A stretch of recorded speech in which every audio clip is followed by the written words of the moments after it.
I'm here with Nathaniela of the Wallabu tribe of the Gilaboo Nation.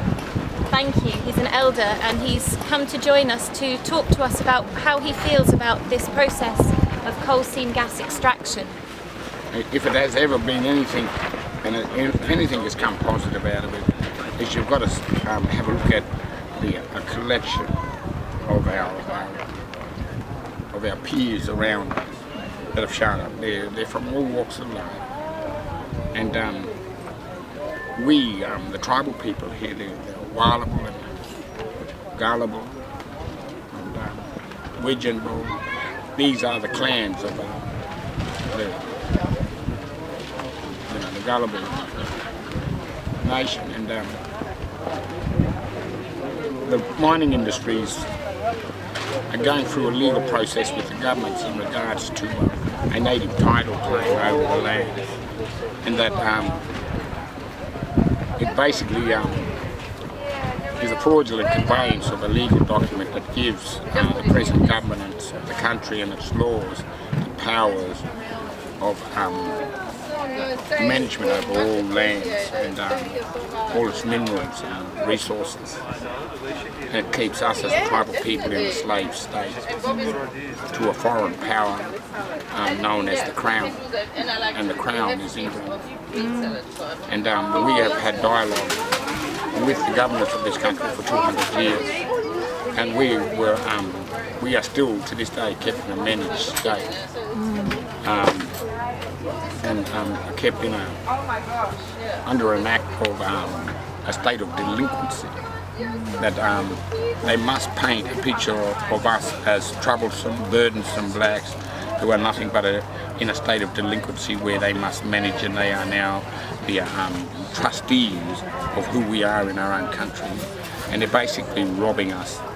They have breached all trust in the area of an office of trust, or we have never ever seen any trust. Even the trust that they've said they put away for us on our behalf, we have not seen these things. We were not worried about these things. We were never ones who were looking at material wealth or finance. But when they tarnished us, when the mining industry, the state government and the federal government used our image and persona and stated that we were in agreement with this, we knew that we were going to be a very hated people when we know that this was a distortion of the truth. Yeah. And that we know that the mining companies are using these native title documents that the government is forcing upon the tribal systems across the country here now, where they're kept in such a poverty-stricken state or bound in legal acts upon them that keeps them in a welfare mentality state, and also keeps them where they are in such a poverty-stricken state and that they're so financially broke that they think that doing a deal is the only way to have some sort of dignity instead of being a beggar in his own land. And when this mining came on, we had to say so. Yeah. Because it's just not an invasion of all men's rights here in this country. And they've overstepped the boundaries. I don't even have a right to sell my own children's future down the tube so that I can live comfortably or I can get a job. I would not do a job that was going to leave long-term damaging effects for my next generations to live with. And this is what this government is asking of everybody. Yeah. You know, it's just one big gas chamber without walls. And we will not live. It's a monstrosity of an act. It's not a human act. There was no consciousness about it. And the other thing that we look at is the insult to who we are as a people. The land is our sacred place. It has always been our altar of worship. Our altars were where we made our fires, to do our ceremonies, to tell our stories, to connect ourselves to the richness and the spirituality of this country. And we are now seeing it about to be destroyed.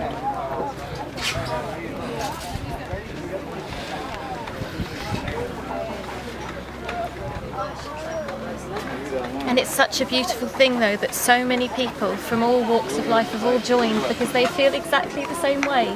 That the land cannot be destroyed, the earth cannot be destroyed like this. You know, if the international arena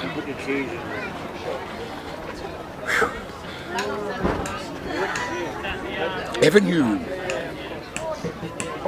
that I and my ancestors before me endured over the 240 years of colonization, because the truth is always hidden.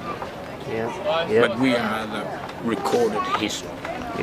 We have no here now that reenact on a daily basis in their own personal lives, where they just reenact the crime because they're spilled and they've seen or they've witnessed or they've lived now with the brutality of such a colonialized law that we do not believe that the status of a colonized peoples upon our country, that the convict status never had been lifted off by the crown. And I believe that this act right now, this murderous, dangerous act to mankind, it's treason.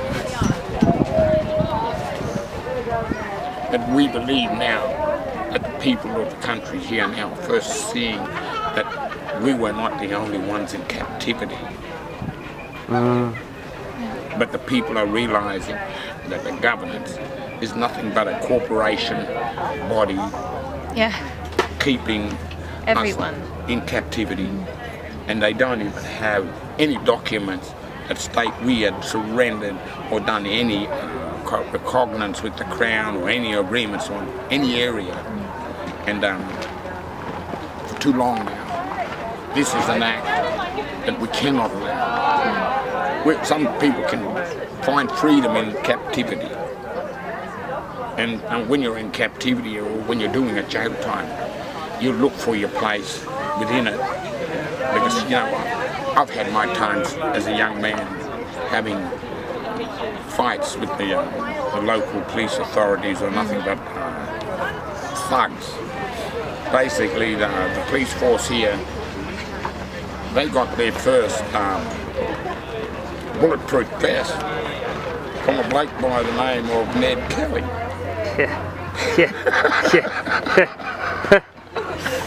And now they also learned how his trade is to go around with a bulletproof vest and two guns in their hands and hold you up and extract for the crown.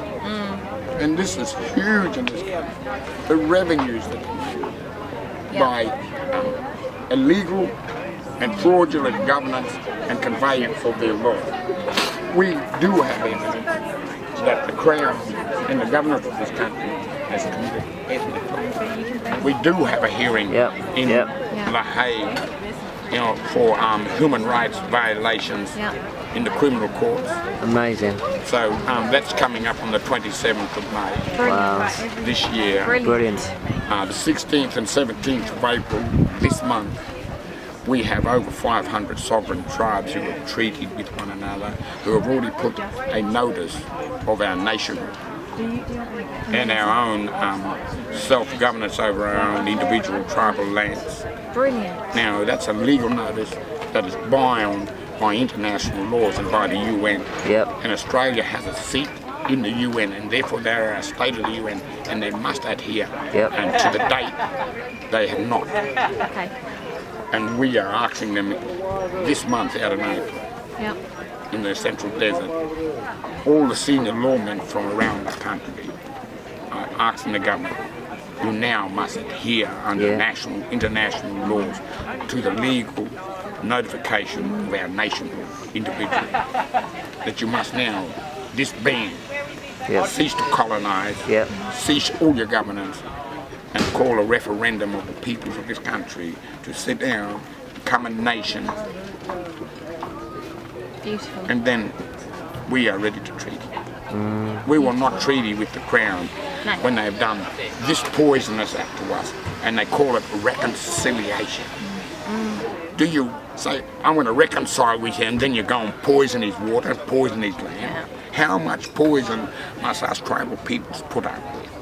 And you guys are taking the original people of this land, you're taking them to court over this at the moment, I Yes. believe. Is that right? Yes.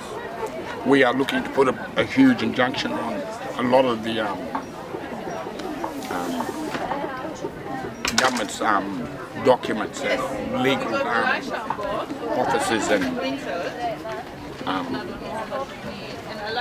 legal corporations that have been interfering and constantly directing us out of our own tribal status and tribal identity, and are constantly looking at us, forcing us to adhere to the legal document. We are not a written law.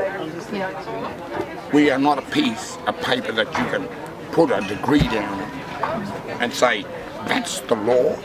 Or if the law doesn't fit, we have to call a parliament and we make an amendment to the law to fix the law that couldn't fix what we put it in place for the first place. Right? Now these governments here were put in an office of trust. They've broken all their own laws.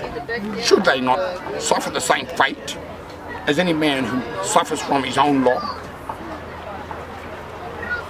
He's used this legal law to defraud. Everybody in the place has been fraud, and it's here to commit murder. This is not an act from humanity. No. This is an act of murder. You know, we have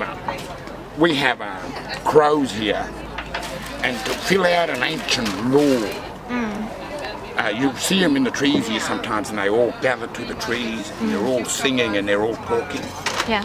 Well, they're in ceremony, and they're in an ancient tribal law system where for them to have the passage and the right and the proper law to go to the nest of the young of others and take to feed theirs, they must have a ceremony called murder. And they must murder their own weaklings as a sacrifice so that they have the passageway to go and the law fulfilled in them to go and take and thin out the youngs. But there might be an overpopulation, so they feed the youngs of the nest. But they must first do the ceremony. Yeah. This is Lord Bush too. These fellows have not fulfilled their own law, and yet they're ready to commit murder upon their own law.